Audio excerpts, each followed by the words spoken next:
শান্তি মেরে ফেলার জন্য আক্রমণ হয়েছে এবং এই এসপি ধৃতিমান ভট্টাচার্য উদয়ন গুহ ভাইপো অভিষেক ব্যানার্জির নির্দেশে করেছে।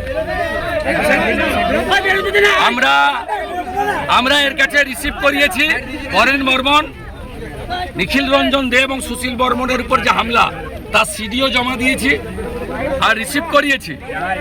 আমরা বসিনি ওর কাছে, ওকে বলেছি কোর্টে দেখা হবে, কারণ আজকে এখানে এসেছি জলপাইগুড়ি সার্কিট বেঞ্চের অনারেবল জাস্টিস সম্মানীয় সৌগত ভট্টাচার্য মহোদয়ের অর্ডারে আমরা তার কাছেই যাব। তার কাছে যাব, উনি বলছিলেন যে গাড়ি ভেঙেছে তাকে অ্যারেস্ট করা হয়ে গেছে। আরে অ্যারেস্ট তো উদয়ন গুহকে আগে করতে হবে। কালকে এই খবর আমি পেয়ে governor, DGP, chief secretary, home secretary সবকে আমি দিয়ে এসেছি।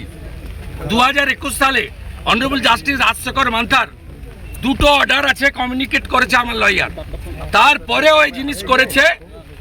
খুব প্রমাণিত পুলিশ বিরোধী দলনেতাকে খুন করতে চেয়েছিল। খুনের মামলার প্রত্যক্ষ আসামি যদি উদয়ন গুহ হয়, পরোক্ষ আসামির নাম ধৃতিমান ভট্টাচার্য। এই খুনির সঙ্গে কোর্টেই দেখা হবে।